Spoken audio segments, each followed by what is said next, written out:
살아계신 하나님 감사드립니다. 귀한 시간 예배드리는 가운데 하나님께 예물 드리게 하시니 감사드립니다. 하나님, 이 예물이 진실로 하나님이 기뻐하시는 곳에 쓰일 수 있도록 모든 길을 인도하여 주시옵고, 또 예물을 구별한 손길 가운데 진실로 기쁜 마음으로 감사한 마음으로 드리게 하시며, 이 예물이 정말 드리는 기쁨을 우리가 만끽할 수 있도록, 누릴 수 있도록, 우리의 삶을 하나님께 드린다는 것이 얼마나 기쁜 것인지를 고백할 수 있는 은혜 또한 허락하여 주시옵소서. 말씀 듣기 원합니다. 하나님 말씀 전하는 부족한 종이나 말씀 듣는 하나님의 본속들 모두에게 정말 이 말씀을 전하고 듣는 이 시간이 하나님을 예배하는 시간, 하나님 앞에 서는 시간이 되게 하여 주시옵소서. 감사드리며 예수님의 이름으로 기도드립니다. 아멘. 하나님 말씀 사무엘상 2장 1절부터 10절까지 말씀입니다. 사무엘상 2장 1절부터 10절까지, 사무엘상 2장 1절부터 10절까지 말씀, 사무엘상 2장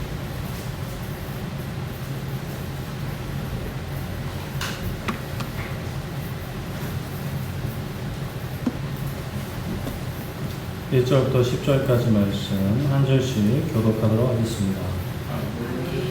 사무엘상 2장 1절부터 10절까지. 한나가 기도하여 이르되 내 마음이 여호와로 말미암아 즐거워하며 내 뿔이 여호와로 말미암아 높아졌으며 내 입이 내 원수들을 향하여 크게 열렸으니 이는 내가 주의 구원으로 말미암아 기뻐함이니이다. 여호와가 주의 거룩하신 이가 없으시니 눈이 주밖에 하나님과 없고 우리 하나님 같은 하나님도 없으시니라. 심히 교만한 말을 다시 하지 말 것이며 오만한 말을 너희의 입에서 내지 말지어다. 여호와는 지식의 하나님이시라 행동을 따라보시느니라.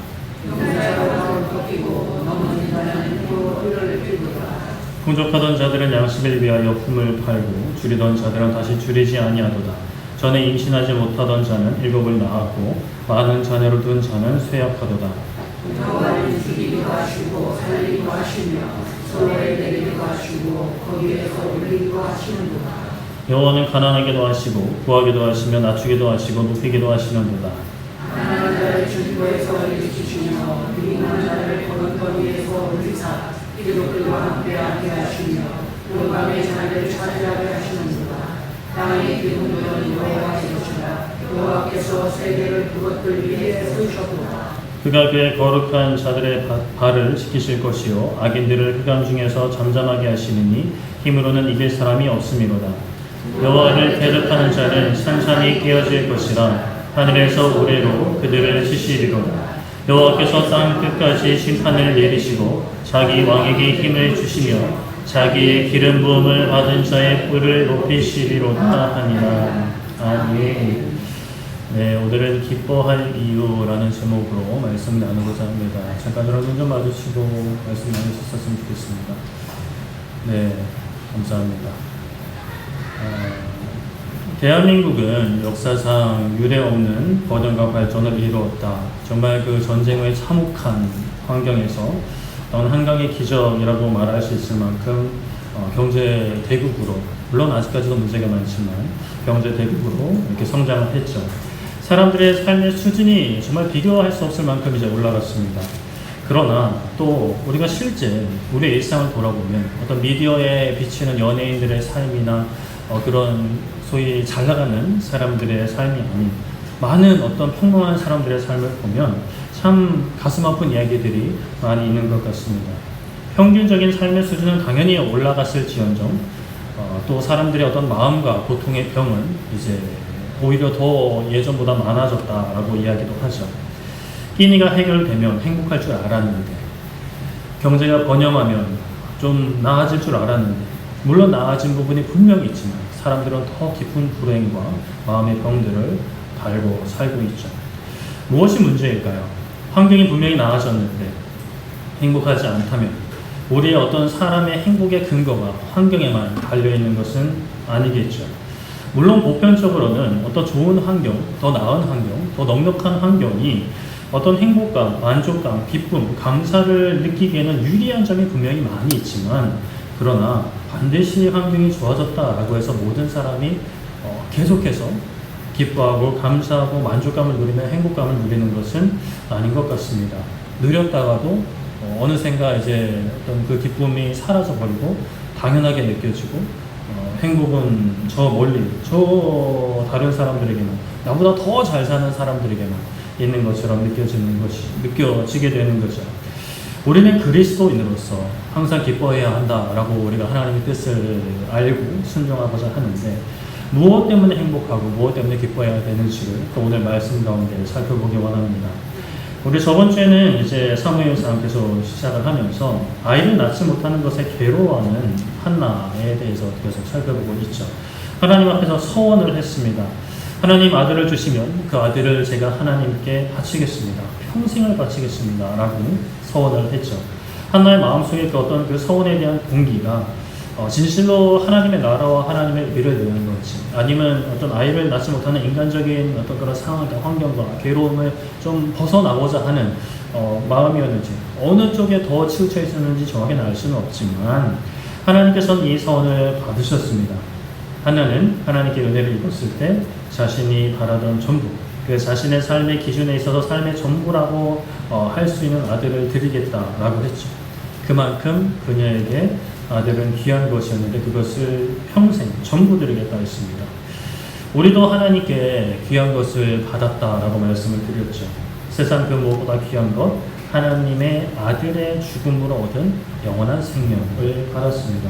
그렇다면 우리도 마땅히 한나처럼 소원을 한 것은 아니지만 그래도 마땅히 하나님께 귀한 것을 드려야 하죠. 나에게 가장 귀한 것, 우리가 가장 바라는 것들을 하나님께서 사람마다 다를 수는 있겠지만 내가 놓으라, 나에게 좀 달라 라고 하실 때 우리는 기쁨으로 내려놓고 드려야 할 수 있어야 합니다.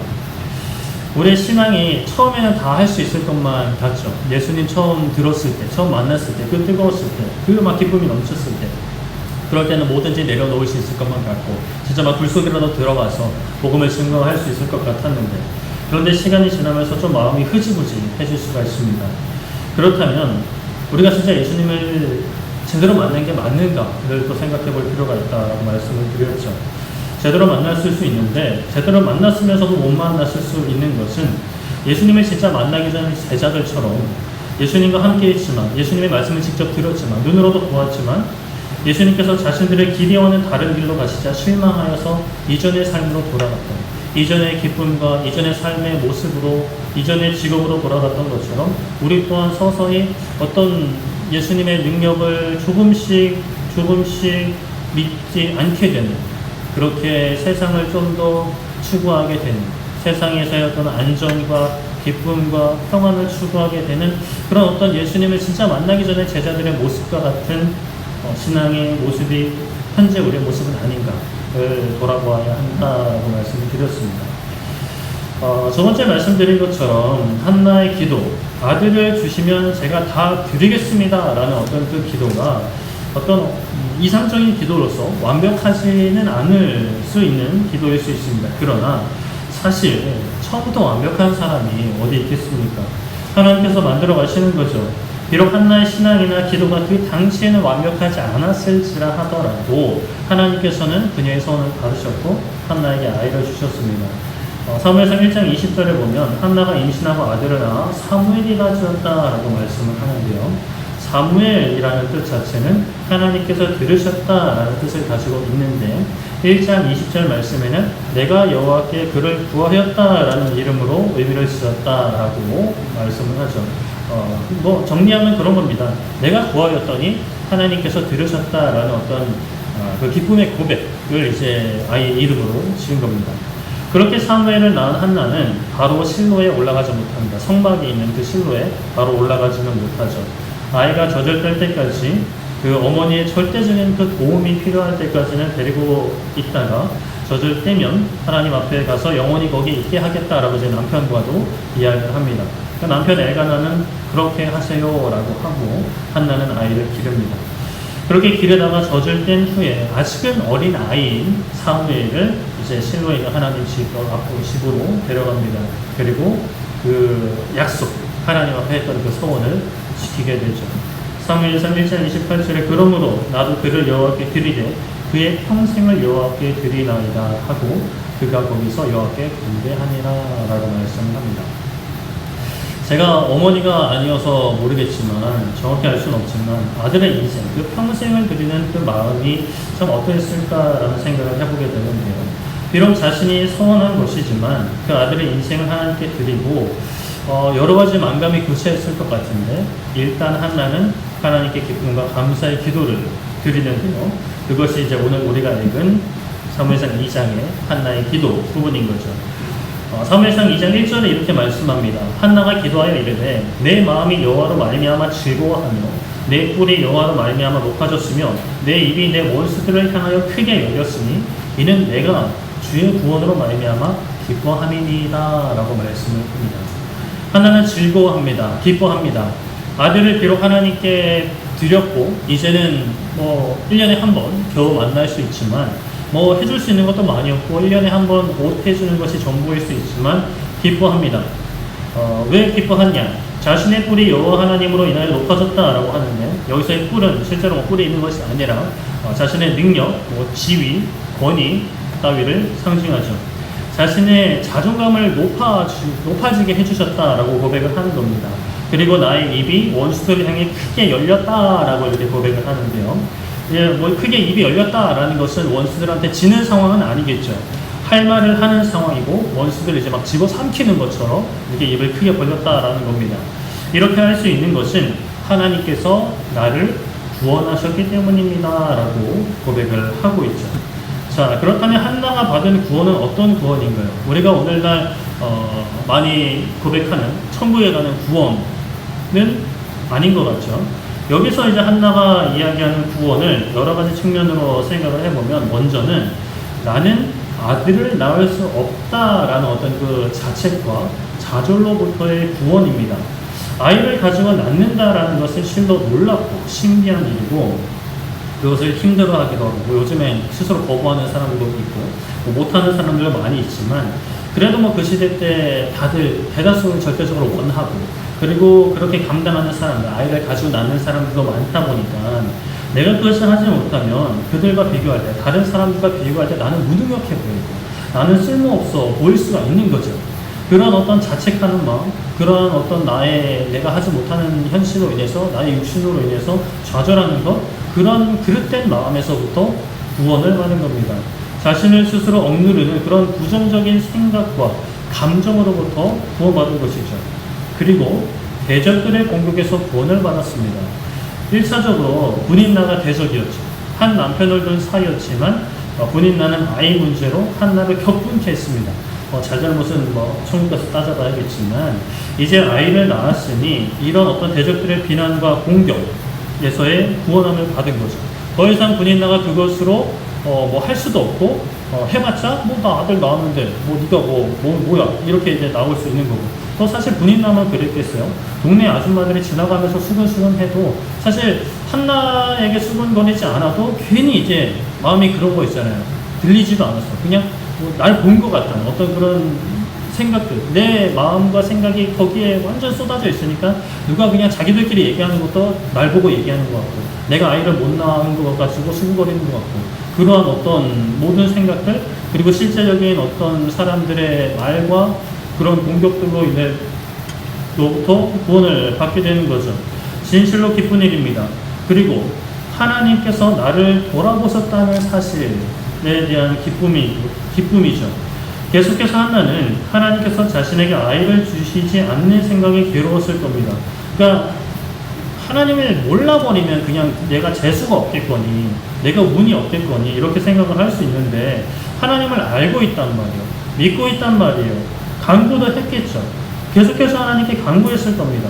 그 서원 이전에도 하나님께 기도를 했겠죠. 물론 안 했을 수 있는데 상식적으로 생각해보면 당연히 결혼을 하면서부터 했을 거고 이게 한 해가 되고 두 해가 되면서부터 군인나가 들어오고 막 격분케 하면서부터 기도를 했겠죠.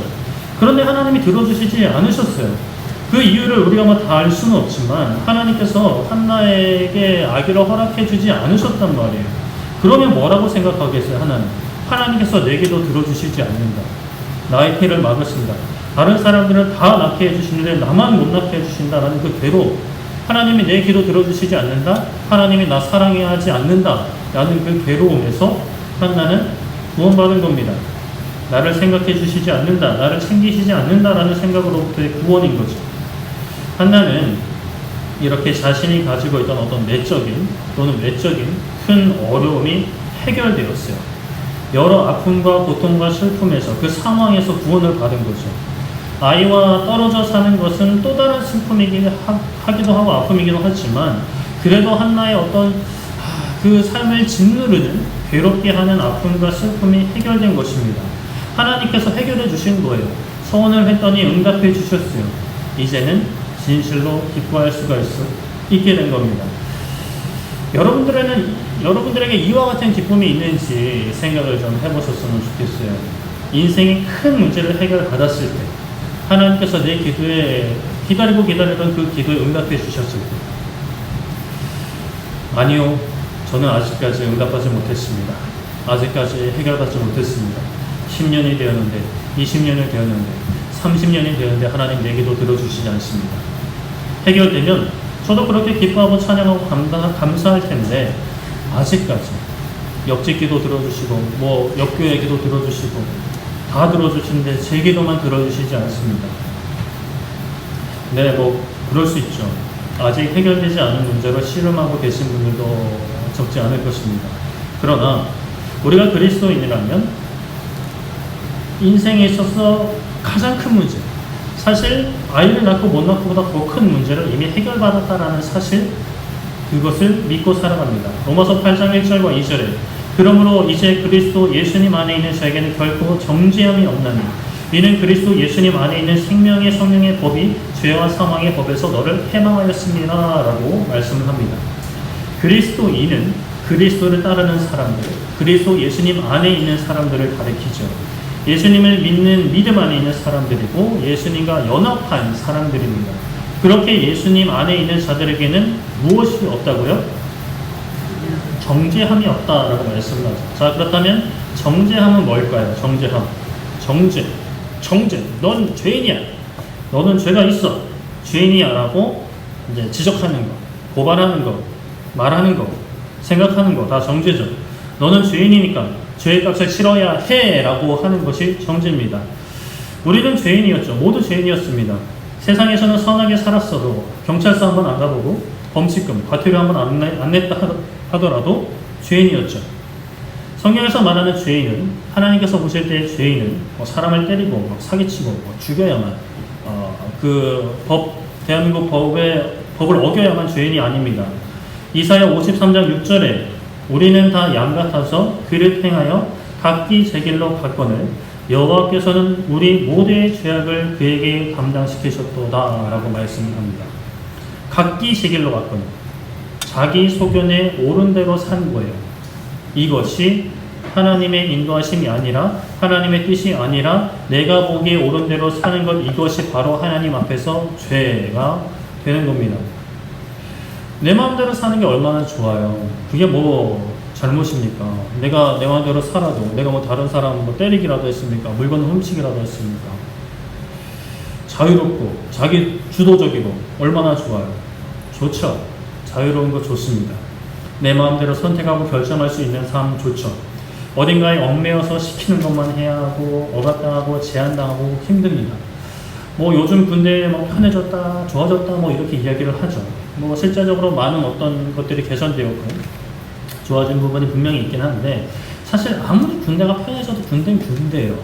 여러 가지 힘든 게 있지만 그래도 변하지 않는 거, 갇혀 있다는 거죠. 외출 나가고 외박 나가고 휴가 나올 수 있지만 그래도 내 어떤 자발적인 의사, 자유의지와는 상관없이 그 부대 안에 소속되어 있어야 합니다. 대기해야 되는 거죠. 그 안에서 짜여진 스케줄 따라서 일상을 살아야 합니다. 주거지나 활동 영역에 제한되어 있고 또 육체적으로 힘든 일도 감당해야 하죠. 그래서 힘든 겁니다. 그런데 내가 자유롭게 돌아다니고 결정할 수 있는 삶, 얼마나 좋을까요? 군대에 가면 누구나 바라는 거예요. 군생활 좋아지는 건 사실 상관없잖아요. 빨리 그냥 제대하고 전역하고 끝내버리는 게 가장 바라는 건데, 그런데 문제는 어느 누구도 어떤 상황에서도 어떤 역사 속에서도 완전하게 자유로운 사람은 한 사람도 없었다라는 사실입니다. 자유로운 것 같았으면서도 모든 사람은 매여 있죠. 로마서 8장 2절에 다시 보면 죄와 사망의 법에 매여 있었다라고 합니다. 아무리 자기가 마음대로 살고 심지어 선해 보이는 마음과 모습을 하며 살아도 이 죄와 사망의 법 아래 태어났고 그 법 아래 살아가는 거죠. 그래서 이 땅에서는 뭐 감옥에 갈 만한 죄나 심지어 과태료, 범칙금도 아니라 벌금도 아니라 과태료를 낼 법한 일을 하지 않았다 하더라도 처음부터 죄와 사망의 법에 매여 있어서 하나님 뜻대로 사는 것이 아니라 자기 소견에 오른 대로 살았기 때문에, 실제 자기 소견에 오른 대로 살았지만 사실상 죄와 사망의 법에 매여 있었기 때문에 그렇게 죄악된 삶에서 살아가게 된 거죠. 그런데 이사야 53장 6절에 우리의 죄악을 그에게 담당시키셨다라고 말씀을 하는 거예요. 우리가 감당할 수 없는 그 죄악, 벗어날 수 없는 그 사망의 법, 그래서 로마서 8장 2절에 죄와 사망의 법에서 우리를 해방시켜 주셨다라고 말씀을 하는 거예요. 요한복음 8장 32절에 이렇게 말씀합니다. 진리를 알지니 진리가 너희를 자유롭게 하리라 라고 말씀을 해요. 우리를 자유케 하신 거예요. 예수님을 믿기 전에도 뭐 자유롭게 살았죠. 뭐 군대 같은 데 갇혀있지 않는 한. 오히려 예수님을 믿기 전이 더 자유로웠다라고 생각하시는 분들이 계실지 모르겠어요. 이 주말, 이 환경 같은 시간에, 뭐 요즘 뭐 날씨는 별로 좋진 않지만, 놀러도 가고, 돈도 내 마음대로 다 쓰고, 근데 교회 다니면, 신앙생활 한다고 하면, 뭐 하라는 것도 많고, 하지 말라는 것도 많고, 근데 뭐 사지고 보면 그렇게 많지도 않아요. 많아 보일 뿐이지. 만약에 여러분들이 병원 가서 아파요. 죽을 병도 아니야. 그냥 많이 아파. 그런데 이제 이거 먹으면 안 아프다. 이 운동하면 안 아프다라고 하면 그거 귀찮아 하실 분 안 계시잖아요. 귀찮다 하더라도 이게 먹으면 좋아지는 걸 느끼면 운동하니까 이제 뻑뻑한 게 사라졌다. 통증이 사라졌다라고 경험하게 되면 더 이상 귀찮지 않단 말이에요. 교회에서 뭐 하라는 거, 하지 말라는 거. 이것의 참된 가치와 이유를 알게 되면 사실 교회에서 하는 거 많지 않습니다. 그런데 중요한 건 예수님을 믿기 전의 자유는 사실 아까도 말씀드렸다시피 진짜 자유가 아니었던 것이죠. 죄와 사망의 법 아래에 있었습니다. 아무리 발버둥 쳐도 자유롭게 살아도 선하게 살아도 그 사망의 법에서 벗어날 수가 없는 거예요. 벗어난 것처럼 보이지만 그것도 속임수고 벗어날 수가 없었던 거죠. 오로지 그 죄에 대한 책임을 우리 스스로가 져야만 했습니다. 그런데 그 책임을 하나님께서 자신의 아들, 죄 없는 예수님을 보내셔서 우리 대신 죽게 하사 우리로 하여금 죄와 사망의 법에서 자유롭게 해주신 거죠. 그러나 또 그 자유는 완전히 내 마음대로 하는 자유가 아닌 거죠. 로마서 8장 2절 다시 보면 예수님 안에 있는 생명의 성령의 법 아래로 들어가는 거죠. 어떤 법이든 완전히 분리된 자유로운 상태는 없습니다. 우리가 한 나라에서 다른 나라로 이동할 때 그때도 법에 자유할까요? 그렇지 않죠. 그 비행기 안에서도 법이 있습니다. 보통 제가 알기로는 그 국적기의 법을 따르거나 그 국적기라 그래도 그 땅에 도착을 하는 순간 그 나라 법의 지배를 받아요. 물론 뭐 국가 간의 협정에 따라서 좀 달라질 수는 있겠지만 어떤 중간 지대는 없어요. 회색 지대는 없어요. 물론 뭐 실제 일정 인간의 삶을 보면 무법지대는 될 수 있겠죠. 뭐 납치를 당한다거나 피랍을 당한다거나 그러면 무법지대가 될 수 있겠지만 법만 놓고 보면 무법지대는 없습니다. 죄와 사망의 법, 또 생명의 성령의 법 둘 중에 중간 지대는 없는 거예요. 흑백 논리가 아니고 회색 지대 없습니다. 무조건 둘 중에 하나입니다. 예수님을 믿으면 이 죄와 사망의 법에서 구원함을 받아서 생명과 성령의 법 아래로 들어가게 됩니다. 내 마음대로 사는 것 같지만 실상은 내 마음대로 하지 못하고 결국에 영원한 죽음에 이를 수밖에 없는, 사실은 죽을 상태였고 그 죽은 상태로 벗어날 수 없는 그런 상태였는데 여기서 구원함을 받아서 생명과 성령의 법 아래로 들어간 거죠. 한나가 그런 상태였던 거예요. 한나가 그 아기를 낳기 전에는 패배감, 좌절감, 상실감, 무엇보다 하나님이 내 기도를 들어주시지 않는다라는 생각, 나를 돌보시지 않는다는 생각, 나를 사랑하시지 않는 생각 때문에 괴로운 삶이었던 거예요. 그런데 하나님께서 기도를 들어주신 거예요. 응답해 주신 거예요. 아들을 임신하게 하시고 낳게 하셨어요. 배가 부른 자신을 보았고 아들을 보았어요. 입을 분인 나의 입이 다물어지는 것을 보았단 말이에요. 얼마나 감사해요. 인생의 가장 큰 문제가 해결된 거예요. 그래서 나를 구원하신 하나님께 감사한 거죠. 뭐 우리도 그렇게 생각할 수 있을 것 같습니다. 한나는 인생의 가장 큰 문제를 해결받지 않았습니까? 그거를 눈으로 직접 보았고 피부로 느꼈고 경험했잖아요. 저도 그렇게 경험하면 응답 받으면 기뻐할 수 있죠. 구원함을 찬양할 수 있어요. 감사할 수 있어요. 제가 가진 소중한 거 드릴 수 있어요. 뭐 개인의 건강, 경제적인 문제, 가족관계, 취업 문제 그 중에 단 하나라도 응답해 주시면, 해결해 주시면 저도 제 인생 중에 큰 거 드릴 수 있어요 라고 이야기하실 수 있을지 모르겠어요. 그렇게 응답해 주시면 믿어질 것 같아요. 하나님께서 저를 보살펴 주시고 제 기도 들어주신다는 거 믿겠습니다. 그러니 한나처럼 저도 응답해 주세요 라고 생각할 수 있을지 모르겠어요. 그렇게 되기를 축복합니다. 그렇게 되기를 축복해요. 그런데 우리가 이제 한나 이 사건은 우리의 해결할 수 없는 어려움을 또 그 가운데 하나님을 바라봐야 하는 오늘날 우리의 신앙의 어떤 그런 본질을 예표하는 사건이다라고 볼 수가 있어요. 하나님께서 사무엘상에 왜 이 한나의 이야기를 기록하게 하셨을까?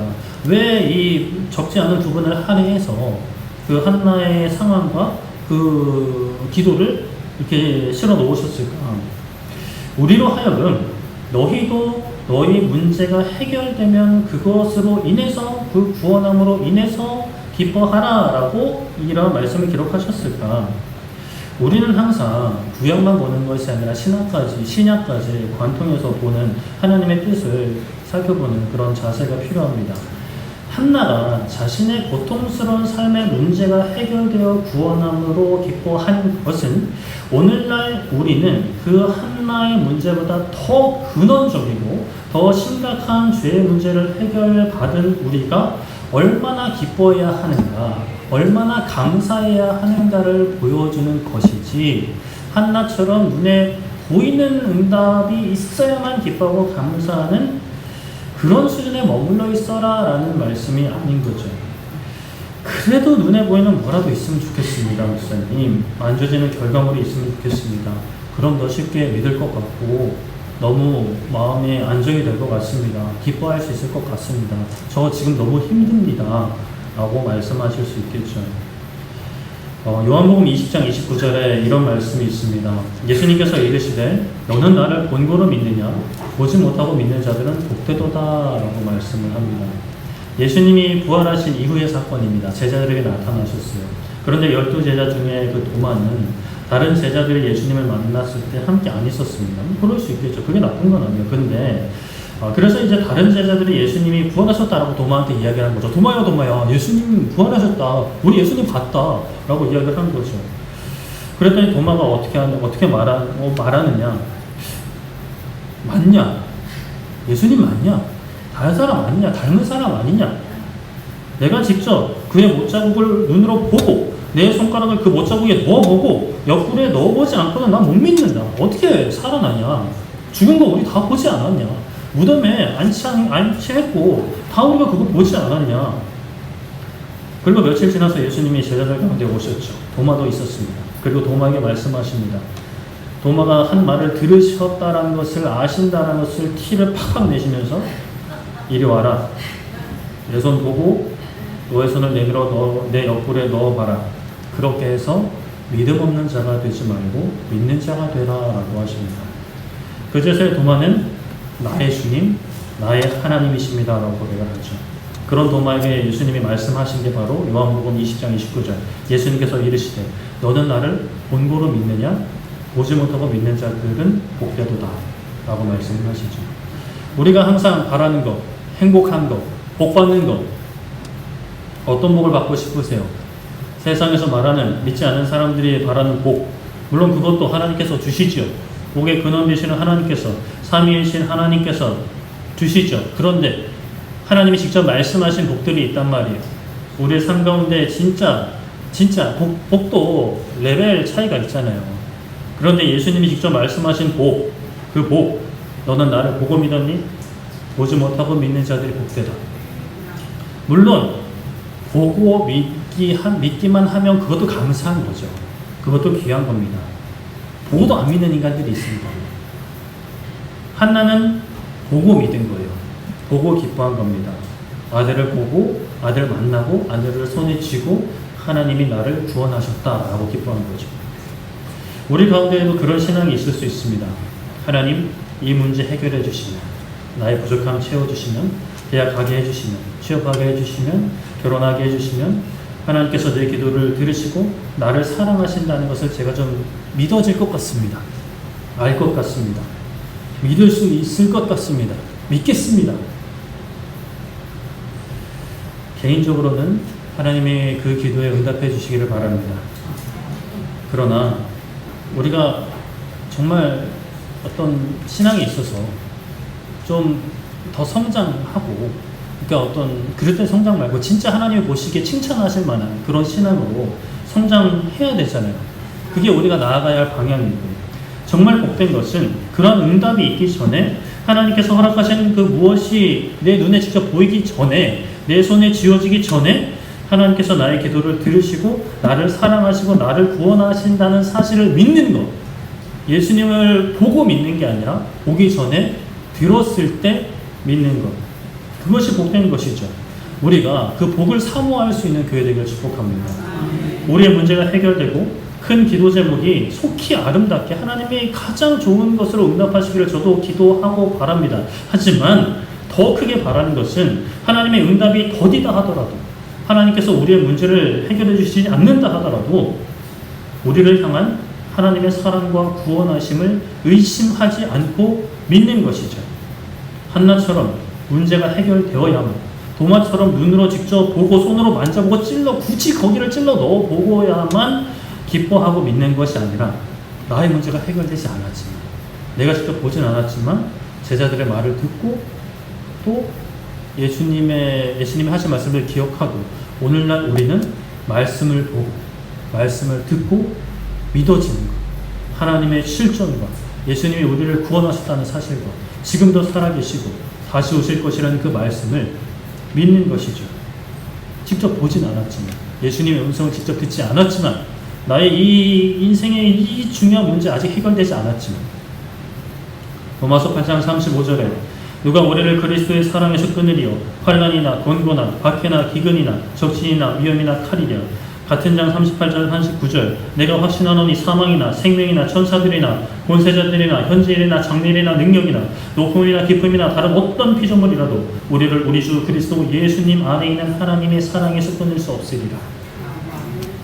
이 말씀은 하나님의 사랑을 받는 사람들은, 하나님의 사랑을 받는 사람들, 하나님의 자녀들은 환난이나 곤고나 박해나 기근, 적신, 헐벗는 거죠. 위험, 칼, 사망이 없다라는 말씀이 아닙니다. 현재 일이나 장래일이나 무조건 잘 풀린다가 아닙니다. 내가 그리스도인이 내가 환난, 곤고, 박해, 기근, 헐벗음, 위험, 칼, 사망 가운데 있다 하더라도, 그것이 내 삶에 닥쳐온다 하더라도, 현재 일이나 장래일이 잘 안 풀린다 하더라도, 그 가운데 고통받고 눈물 흘린다 하더라도 그 순간에도 하나님께서 나를 사랑하신다라는 것을 믿는 사람들이 그리스도인인 것이고, 하나님의 사랑은 이 가운데서도 나를 향해서 계속해서 부어지고 있다는 사실인 거죠.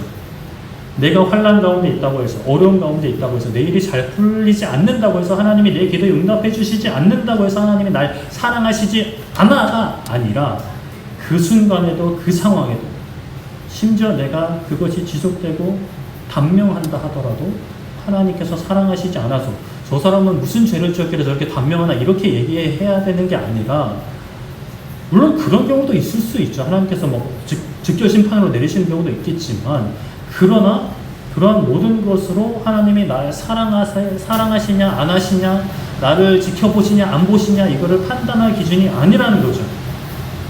한나는 그런 면에서 오늘날 우리가 어떤 추구해야 할, 나아가야 할 그런 성숙한 신앙의 모습은 아닐 수가 있습니다. 왜냐? 문제가 해결된 것을 보고 기뻐했으니까.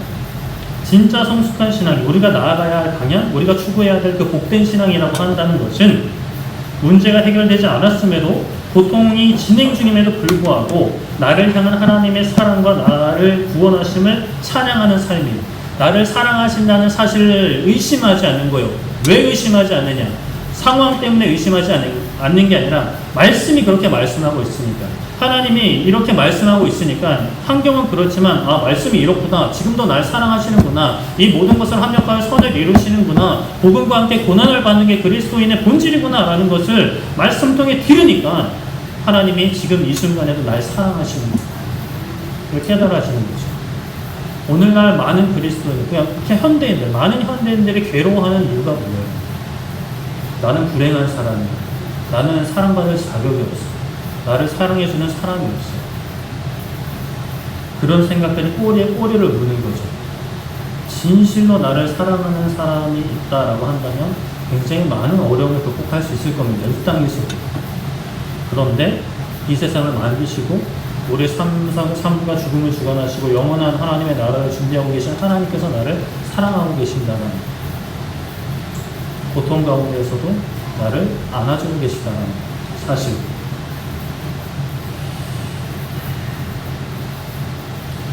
진짜 성숙한 신앙, 우리가 나아가야 할 그런 복된 신앙은 문제가 해결되지 않았음에도 고통 가운데 있음에도 나를 향한 하나님의 사랑과 나를 구원하심을 믿고 의지하고 감사하고 기뻐하고 찬양하는 삶인 것이죠. 내가 원하는 그 응답, 그 결과 눈에 보지 못했고 손에 만지지 못했지만 말씀을 믿고 기뻐하고 감사하는 삶인 것입니다. 그렇다고 우리가 한나를 너무 막 뭐라 하면 안 되는 거는 이 시기가 어떤 시기이냐. 예수님이 오시기 전 한참 전, 약 1000년 전 사람이란 말이에요. 그런 사람의 신앙, 구약에서는 오실 예수님을 흐릿하게 바라봤단 말이에요. 그런 사람의 신앙과 오늘날 우리는 예수님이 이미 이전에 오셨어요. 좀 오래되긴 했지만 오셨어요. 그리고 말씀도 기록되어 있어요. 많은 믿음의 선배들이 감당했던 그 신앙의 길이 있어요. 그것을 아는 우리와 한나의 신앙을 객관적으로 비교하면 안 되겠죠. 한나보다 뭐라도 좀 나아야 되지 않겠습니까? 그리고 또 한나는 아이 낳기 전에 제사장의 축복을 받고 평안히 돌아갔어요. 사무엘을 잉태하기도 전에. 믿은 거죠. 하나님이 응답하실 걸 믿은 거죠. 제사장이 약간 좀 왔다리 갔다리 하는 제사장이긴 했는데 그래도 믿었어요. 하나님께서 우리를 사랑하십니다. 아멘이십니까? 우리가 고통 가운데 있어도 하나님의 사랑은 살아있습니다. 히브리서 11장 6절에 믿음이 없이는 하나님을 기쁘시게 하지 못하나니 하나님께 나아가는 자는 반드시 그가 계신 것과 또한 그가 자기를 찾는 자들에게 상 주시는 이심을 믿어야 할지니라 라고 말씀을 합니다. 그게 하나님께 기쁨을 드리는 삶인 거죠. 대단한 업적을 쌓는 것이 아닙니다. 하나님을 찾으면서 하나님께서 나에게 좋은 것을 주실 것, 상 주실 것을 믿는 그 믿음을 가지고 있을 때 하나님이 기뻐하신다는 거예요. 얘가 나를 이렇게 믿고 있구나. 지금 고난 가운데 있지만 내 약속을 믿고 견디고 있구나. 기뻐하고 있구나. 싸우고 있구나. 내가 바라는 응답이 없어도 문제가 해결되지 않아도 하나님이 계신 것과 하나님을 찾는 자들에게 상 주시는 이심을 믿어야 합니다. 10년이 지나도 20년이 지나도 30년이 지나도 하나님 반드시 약속 지키실 거예요. 무슨 상 주실까요? 좋은 것 주시겠죠. 마태복음 7장 11절에 너희가 악한 자라도 좋은 것으로 자식에게 줄 줄 알거든 하물며 하늘에 계신 너희 아버지께서 구하는 자에게 좋은 것으로 주시지 않겠느냐. 아버지께서 좋은 것 주신답니다. 믿고 구하는 거죠. 의심하면서 주실까 안 주실까. 가장 좋은 것으로 주신답니다. 그런데 또 가장 좋은 것 중에 무엇보다 우리가 구해야 할 것, 같은 구절인데 누가복음 11장 13절에 너희가 악할지라도 좋은 것을 자식에게 줄 줄 알거든 하물며 너희 하늘 아버지께서 구하는 자에게 성령을 주시지 않겠느냐 하시니라. 우리에게 허락하신 가장 좋은 것, 가장 좋은 응답, 하나님 본인께서 우리에게 오셨다라는 사실. 성령 하나님께서 우리에게 오셨어요. 아니요, 하나님 말고요. 돈 달라고요. 건강 달라고요. 결혼하게 해달라고요. 자녀 낳게 해달라고요. 그런데요, 우리가 바라는 모든 것 주시는 분이 하나님이십니다. 그 하나님께서 직접 우리 가운데 거하신다라는 거예요. 삼위일체 하나님이신 성령 하나님께서 오셨다라는 거죠. 내가 예수님을 구주로 고백하면 이미 오신 거예요. 솔직히 우리가 이 세상 문제, 어떤 문제가 해결되고 기쁘겠죠. 너무 감사하고 위로가 되고 또 삶이 안정이 되고 편해질 수 있습니다. 그런데 그게 평생 갈까요? 결국 내 마음의 빈자리는 그 무엇으로 채울 수 없어요. 한나의 그 기쁨 거짓이 아니겠죠. 시간이 흘러가요. 또 다른 무언가로 갈등하는 문제가 생겨요. 아들 때문에 아들만큼 힘들진 않다 하더라도 또 다른 문제가 생긴단 말이에요. 뭐 사무엘을 드렸으니까 뭐 그런 상황이지만 만약에 드리지 않았다. 사무엘을 키울 때 항상 하하하 감사해가 될까요? 그렇게 바라는 자녀들, 그렇게 원하는 남편 아내 만났잖아요. 결혼했잖아요. 항상 좋으시죠? 좋으실 거라 믿습니다. 좋으셔야죠. 아멘 하시겠죠. 자녀는 모르겠습니다. 그냥 알아서 판단하시고. 우리의 마음의 빈자리는 애초에 인간이 만들어질 때 하나님으로만 채워질 수 있도록 만들어졌기 때문에 세상의 어떤 문제 해결, 물론 좋죠. 안정이 되고 여러 가지로 개선되죠. 그러나 그 마음의 그 빈자리는 다 채울 수 없어요. 그 마음의 빈자리를 채워주실 수 있는 하나님께서 직접 우리에게 오신 거예요. 그 하나님께서 내 문제를 해결해 주시던지 해결 안 해주시면 그 상태 그대로 하나님 나라를 쓰시고 영광 받으실 것이니 나를 사랑하신다는 말씀을 붙잡고 우리는 환경이 풀리고 안 풀리고 문제가 해결되고 안 해결되고가 아니라 말씀이 그렇게 말씀하시니까 말씀 가운데 그렇게 하셨으니까 약속하셨으니까 환경에 상황에 내 감사와 기쁨의 근거를 두고 살아가는 것이 아니라 내 만족과 행복의 근거를 두고 살아가는 것이 아니라 이 말씀에 두고 어떠한 상황에서도 기뻐하고 감사하시며 나의 구원하심에 그 구원하신 하나님께서 나와 함께 하심에 지금도 내 삶에 동행하시며 감사할 수 있는 행복할 수 있는 우리 모두 되기를 축복합니다. 말씀을 정리하겠습니다. 여러분들의 인생의 가장 큰 문제가 무엇이세요? 정말 마음 다해서 그것이 얼른 해결되기를 응답되기를 축복합니다. 당연히 기쁘겠죠. 기쁠 겁니다. 마음의 위로가 될 거고 안정감을 찾을 수 있겠죠. 그 전보다는 뭔가 나은 삶이 있을 겁니다. 그러나 우리가 인지하든 인지하지 못하든 모든 인간들에게 가장 심각한 문제, 그 누구도 해결할 수 없는 문제, 개인이든 단체든 해결할 수 없는 문제, 돈이든 명예든 해결할 수 없는 문제, 영원한 삶과 죽음이 달려있는 죄의 문제인 거죠. 목사님, 그건 제가 인생 좀 살다가 죽을 때 대해서 알아보겠습니다. 세상에서 말하는 말 중에 진리에 가까운 말들이 여럿 있습니다. 그 중에 하나가 오는 데 순서 있어도 가는 데 순서 없다라는 말이죠. 죽어서 천국 가는 거, 지옥 가는 거 당연히 너무나 중요하지만 또한 이 땅에서 우리가 조금이라도 빨리 그 죄의 문제를 해결받고 하나님께서 어떠한 순간에도 나를 사랑하신다는 믿음을 가지고 살아가는 사람과 내 마음대로 살지만 실상 죄와 사망의 법 아래에서 사는 사람, 그 가운데 뿌리 깊은 마음의 빈자리, 어떤 불안함, 염려를 가지고 살아가는 사람은 삶의 어떤 질, 퀄리티가 다를 수밖에 없어요. 여러분들은 어떤 인생을 살고 싶으세요? 내 마음대로 살다가 죽을 때 돼서 이제 예수님 믿고 천국 가는 삶이 되기를 원하세요? 아니면은 그냥 끝까지 내 마음대로 살다가 뭐 모르겠고 그냥 알아서 되기를 원하세요? 아니면 조금이라도 빨리 예수님을 진실로 만나고 구원함을 약속받은 천국 백성으로 하나님의 자녀로 기뻐하며 살면서 어떠한 상황에서도 그 사랑을 느끼면서 경험하면서 이 땅에서 사명이 끝나고 난 뒤에는 기쁨으로 주님 품에 안기고 영원한 복을 누리며 살기를 바라세요. 어떤 걸 원하세요? 제가 해드릴 수는 없어요. 그러나 이게 맞다라고 계속 이제 외칠 수는 있죠. 제 마지막이 되기를 축복합니다. 내 마음대로 살다가 죽을 때 돼서 예수님 믿는 거 좋은 거 아닙니다. 그리고 내 마음대로 살다가 진짜 내 마음대로 가버린 거 그건 진짜 그건 최악. 그것만은 절대 피해야 됩니다. 그러나 하루라도 빨리 예수님 만나서 환경에 좌지우지 되는 그런 사람이 아니라 말씀에 붙들린 사람, 말씀이라는 그 반석 위에 집을 세우는 사람, 세상에 그 무엇도 생명이나 사망이나 현재이나 장래나 다른 거 많은데 그거 네 가지만 기억해도 사실 다 풀리는 것 같아요. 사는 거 죽는 문제, 현재나 장래, 그게 어떻든 시간에 하나님이 나를 사랑하신다는 거예요. 그 상황 아닌데요, 이게 해결돼야만 사랑하는 건데요, 그거는 우리 생각이고 하나님 생각에 맞춰야죠. 내가 바라고 바라는 것에 대한 응답, 문제 해결이 내 눈에 보이고 내 손에 잡혀야 기뻐하는 삶을 넘어서서 말씀을 붙잡고 말씀을 믿고 하나님께 나아가는 자는 상 주심을 믿고 그 상 중에 가장 귀한 것은 죄로부터의 구원이고 하나님이 직접 우리와 함께 하시는, 저 하늘에 계셔도 사실 하늘에서 다 아시지만 그래도 우리 가운데 오신 거예요.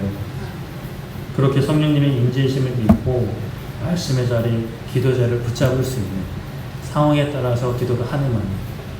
유초등부 아이들은 그럴 수 있어요. 찬양을 막 잘 안 해요. 근데 왜 안 하냐고 물어보니까 기분이 나빠서 찬양 작게 했어요. 뭐 이런. 유초등부는 그럴 수 있어요. 근데 우리가 그러면 안 되겠죠. 상황이 아니라, 내 기분이 아니라 언제든지 이 말씀을 붙잡고, 그게 싸우는 겁니다. 영적인 싸움. 나의 환경에 지지 않고 말씀을 붙잡고 우리를 향한 하나님의 사랑을 누리는 우리 모두에게 축복합니다. 우리 찬양하고 기도했으면 좋겠는데요. 우리 악보집 6번 나의 한숨을 바꾸셨네 라는 찬양입니다. 가사가 이러합니다. 고달픈 삶에 은혜도 무뎌지고 곧 사라질 것에 내 마음 두네. 우리의 환경과 상황이죠. 물론 어떤 환경과 상황은 우리의 인생 전부 한 70년, 80년, 90년 동안 영향을 미치는 것들이 있습니다. 큰 영향을 미치죠. 그러나 결국에 사라집니다. 헛된 것들을 바라보며 그 은혜를 놓치며 살았던 거죠. 하나님을 사랑하시는데 계속 아니라고, 하나님 나 사랑하시는 거 아니라고 말씀에 그렇게 말씀하시는데 환경이 아니니까, 하나님 사랑하시면 이러시면 안 되죠. 말씀에 근거한 게 아니라 내 경험에 근거하고 세상의 기준에 근거해서 하나님 나를 사랑하시지 않잖아요 라고 단정 지어버리면 하나님이 아무리 사랑 부어주셔도 그 사랑 못 느끼죠. 사랑 밖에서 계속 괴로우며 사는 거예요. 천국 갈 수는 있을지 모르겠습니다. 하나님이 보시고 그 안에 믿음이 있다면. 그러나 그 작은 믿음, 평생 괴로워하면서 살다가 천국 가는 게 좋을까요? 평생 만족하며 사랑 누리며 살다가 천국 가는 게 좋을까요? 당연히 천국만 가면 좋아요. 그럴 수 있겠지만 그래도 이 땅 가운데 천국을 누리면서 사랑을 누리면서 살다가 영원한 하나님 나라 누리면서 살다가 진짜 하나님 나라 들어가야죠. 저는 그렇게 하고 싶습니다. 그렇게 살고 싶어요. 여러분들도 그렇게 되기를 축복합니다. 네, 나의 한숨을 바꾸셨네. 찬양하고 기도하겠습니다.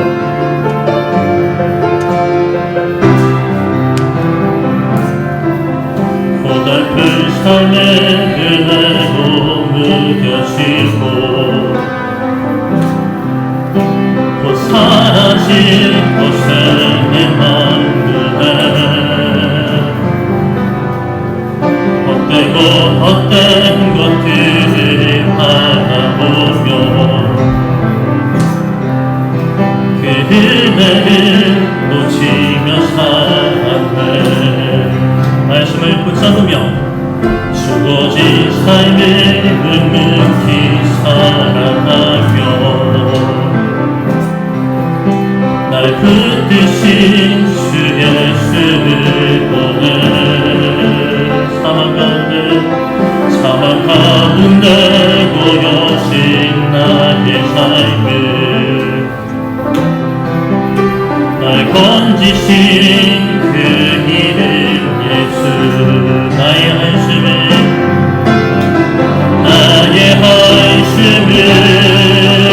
바꾸셨네. 주를 향한 노래로 소망의 노래로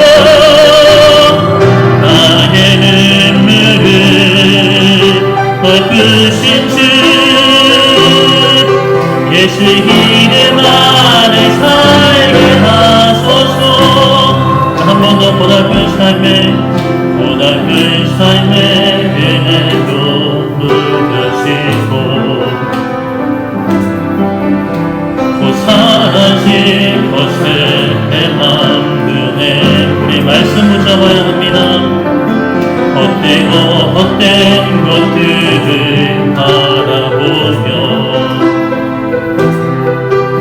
그 은혜를 놓치며 살았네.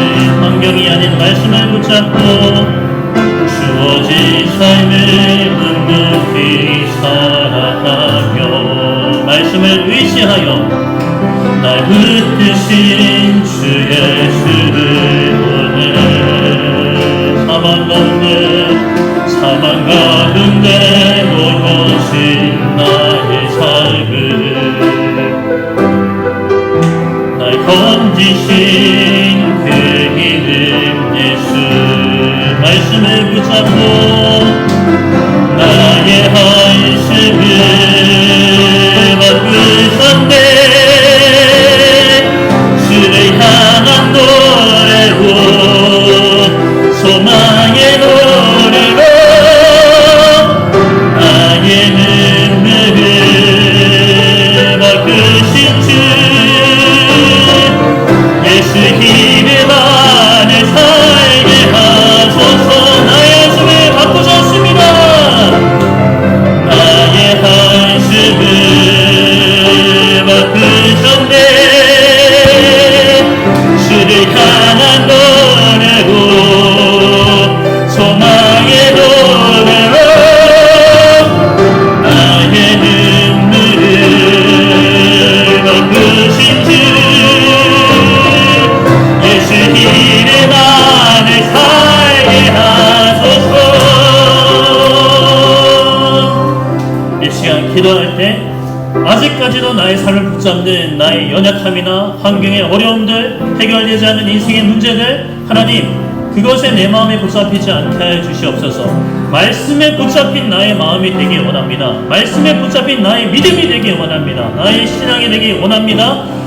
환난이나 고난이나 어떠한 사망이나 생명이나 현재일이나 장래일이나 그 무엇도 나를 향한 하나님의 사랑을 끊을 수 없다 했으니 지금도 하나님의 사랑이 지속되는 줄 믿습니다. 환경이 아닌 말씀을 붙잡고 믿기 원합니다. 하나님 믿음 허락하여 주시옵소서. 주여 원수로 기도하겠습니다. 주여 살아계신 하나님, 이 시간 우리가 하나님한테 기도합니다. 아버지 하나님, 우리의 삶 가운데 역사하시는 하나님 아버지, 우리의 삶 가운데 임재시 성령 하나님으로 인하여 기뻐하기 원합니다. 하나님, 나의 삶의 문제가 아닌, 나의 삶의 어려움이 아닌, 나의 건강의 연약함이는 가정의 문제든지 경제적인 문제이든지 나의 진로의 문제이든지 자녀의 문제이든지 공부의 문제이든지 아버지 하나님 그 모든 것, 아버지 하나님 그 모든 것에 우리가 마음이 지배당하지 아니하고 오직 말씀을 붙잡힌 삶이 되게 하여 주시옵소서. 누가 우리를 그리스도의 사랑에서 끊으리요 환난이나 공고나 박해나 비결이나 적신이나 위험이나 칼이냐 내가 확신하오니 사망이나 생명이나 천사들이나 원세자들이나 현재일이나 장래일이나 능력이나 높음이나 기쁨이나 다른 어떤 구조물이라도 우리 주 그리스도 예수님 안에는 하나님의 사랑에서 끊을 수 없으리라. 이 말씀이 우리의 삶 가운데 이루어지게 하여 주시옵소서. 이 말씀이 이루어지게 하여 주시옵소서. 환경에 우리의 믿음이 넘어지지 않게 해 주시옵소서. 아버지 하나님, 우리의 연약함들, 우리의 문제들 하나님께 맡겨드립니다. 바라기는, 기도하기는 우리 성도님들의 모든 건강과 모든 가정의 어려움들, 경제적인 문제, 직장에서의 문제, 사업장에서의 문제가 해결되기를 기도합니다. 아버지 해결해 주시옵소서. 하지만 하나님께서 해결해 주실 그때까지 우리는 하나님의 사랑을 의심하지 않고 하나님의 능력을 의심하지 않고 하나님의 살아계심을 의심하지 않고 말씀을 붙잡고 믿음으로 말미암아 승리하게 하여 주시옵소서. 사단은 우리를 속삭입니다. 하나님을 살아계시지 않다. 하나님은 널 사랑하지 않는다. 하나님은 너의 기도에 응답하시지 않는다. 너의 기도는 들어주시지 않는다고 사단은 우리에게 속삭이지만 하나님 사단의 것을 물리치고 예수 그리스도의 이름으로 물리치고 하나님 아버지 우리는 말씀을 붙잡고 믿음으로 말미암아 이 세상 가운데 기뻐하고 감사하는 삶이 되게 하여 주시옵소서. 찬양하는 삶이 되게 하여 주시옵소서. 예배하는 삶이 되게 하여 주시옵소서. 나의 한숨을 바꾸셨네. 주를 향한 노래로 소망의 노래로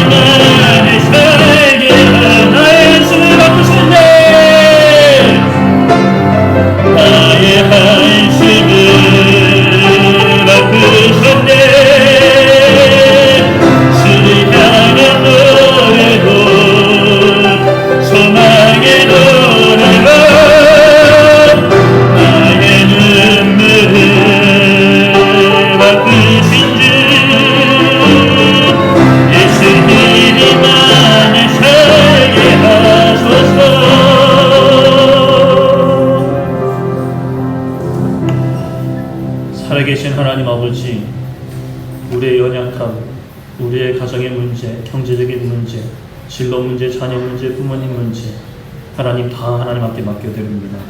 아버지 하나님, 그 가운데 괴로워하고 눈물 짓던 우리의 마음을 위로해 주실 줄 믿습니다. 문제를 해결해 주시겠지만, 모든 것을 합력하여 선을 이루시겠지만, 그때까지 우리가 계속 괴로워하고만 지내는 것이 아니라, 힘들어하고 눈물을 흘리고 속상하고 원망하고 질투하고 미워하면서 보내는 것이 아니라, 하나님 말씀을 붙잡고 기뻐하기 원합니다. 누가 우리를 그리스도의 사랑에서 끊겠느냐?